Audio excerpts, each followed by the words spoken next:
you almost never feel pain in the muscles in the front of your neck. No matter how tight they are, no matter how many problems they're causing, no matter how unhappy they are, but they can cause a lot of mischief. And I'm going to go over some of the things that they cause, and just because you may not have all these symptoms, just remember a lot of people just have one or two of them if these muscles are tight, and you may not even feel anything in them, but if you're doing activities that cause these problems to occur, you're very likely to have tight muscles, and it's a good thing to loosen them up, even if they're not causing you problems yet. And the first one I'm going to talk about is the sternocleidomastoid. I know that's a big mouthful for me to say, SCM for short. And this one does not cause numbness in the carpal tunnel area or numbness in your fingers, whatever, but it does cause problems, and it is associated with these other muscles here, the scalene muscles, which can cause false carpal tunnel syndrome, along with many other problems that are often misdiagnosed. So the first one, the sternocleidomastoid, SCM, is a muscle that turns your head. It's, if you can see the one that sticks out, or if you're looking at someone else, there's this muscle that sticks out when they turn their head to the side.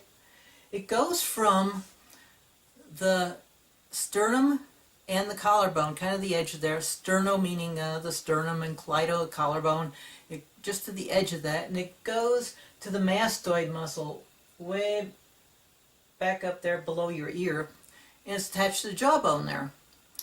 And some people think it's a swollen gland.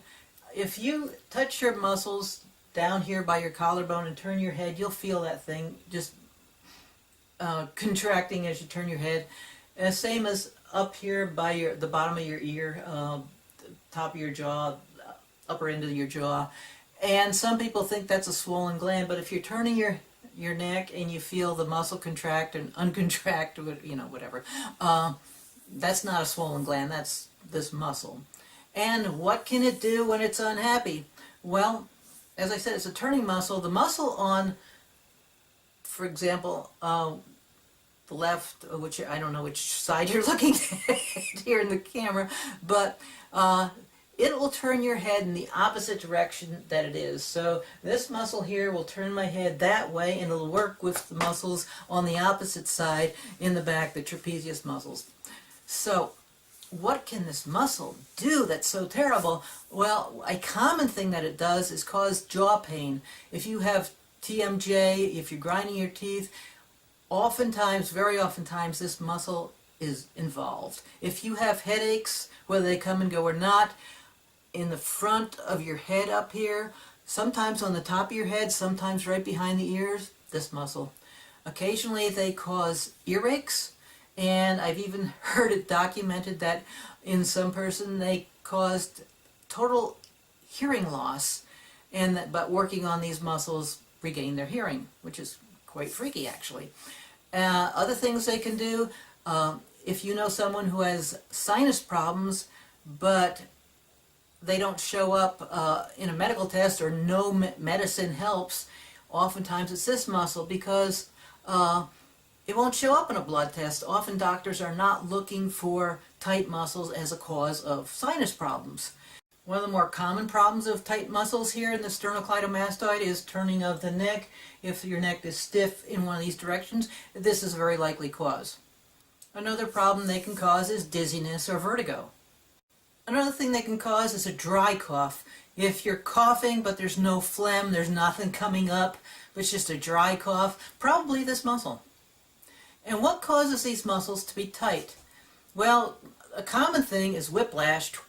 If you're in a car accident, but not just that, but sports. If you took a rumble tumble in football or skiing or bicycling or whatever, or just falling down the steps or slipping on the ice, you can cause yourself a little whiplash. And it's a turning muscle, so if you sleep with your head down, face down, and you've got your head turned to one side, that can be a cause. If you're in an occupation where you're doing a lot of turning behind you, for example, farmers looking behind their tractor to see if their seeds are going in right or their furrows are straight or whatever, or anything else where you're turning your head and looking behind. Even secretaries, if they're typing and the keyboard straight in front of them, but they have to look off to the side to either listen to somebody or watch something else or whatever, where they're doing their touch typing, and they keep their head turned a lot, that's another thing. Swimmers, if they're doing rhythmic breathing on one side, that's another cause. But anyway, it's a turning muscle. And now I'll talk about the really nasty ones, which are the scalene muscles. Again, you almost never feel pain in these things until somebody pushes on them, or you push on them yourself. And when I was a massage therapist, that idiot would be me. Some of the nasty things that these muscles can do. First of all, reason why is because these muscles come from the side of your neck. There's usually 3 muscles on each side. Some people have 4. And they go down under your collarbone and attach the first and second rib. So underneath there goes the nerves that go down into your arm.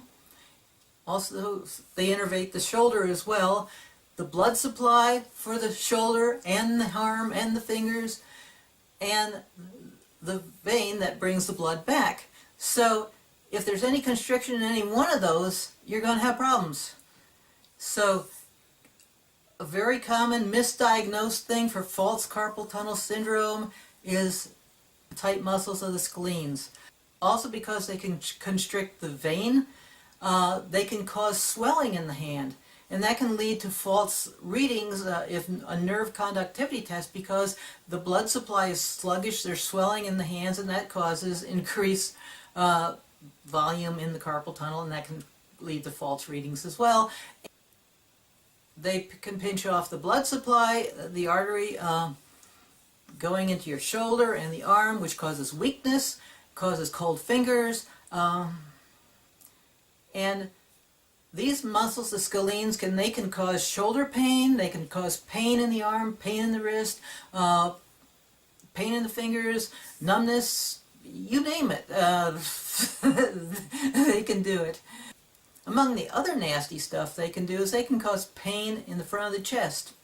And so you've heard of people, they think they're having a heart attack and they go to the hospital, as they should, and the EKG says there's nothing wrong with them. So they send them home and they're back in the hospital again with chest pains, and they get sent back home again because there's nothing wrong, and the doctor says it's all in their head. Well, it's usually all in the neck or the chest. And it's not just the scalenes that can do that, but also a tight pectoralis minor muscle and a tight pectoralis major muscle. And if you feel along the edge of the sternum here, you can work on that yourself to help release the pectoralis major muscle. And in the program I've already talked about the pectoralis minor problems, which that pectoralis minor can be a major pain. But anyway, they can also refer pain to the back, to kind of the edge of the shoulder blade in the back. So not very nice muscles.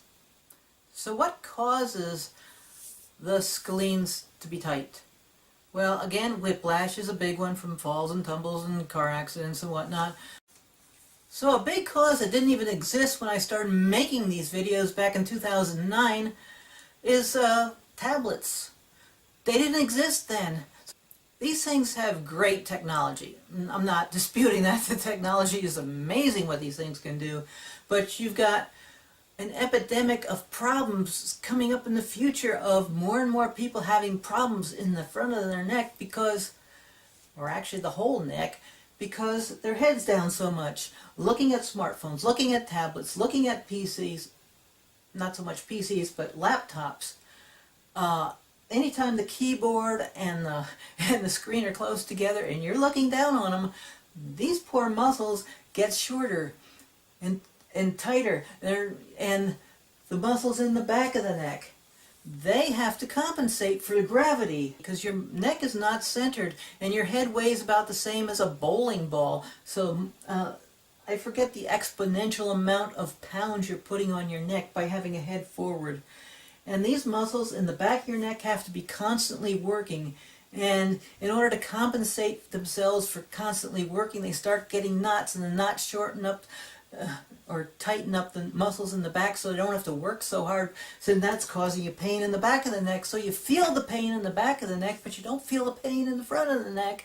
For some reason, these muscles are just bullies, and you don't feel the pain there till some idiot like me, or idiot like yourself, you should feel them, pushes on there. Another cause of tight muscles in the scalenes and sometimes also the pectoralis minor muscle is because they're attached to the ribs, they're involved in breathing, especially chest breathing, upper breathing. So if you're breathing hard, you're anxious and you hold your ribs up tight, or you're breathing hard, you're running, you're playing the tuba, boom, boom, boom. You know, you're struggling to gain your breath. Instead of belly breathing, you're rib breathing. And if you want to calm down, if you want to be relaxed, you want to breathe through your belly. Let the belly go up and down, or in and out, depending whether you're laying down or standing up. And just breathe slowly, deep belly breaths, and that relaxes the anxiety, makes you calmer, makes you more relaxed, easier to go to sleep, and so forth.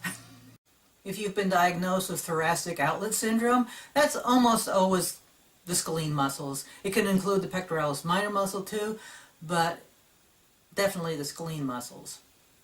And the reason there's so many different possible side effects with these muscles is anatomy is not the same in everybody.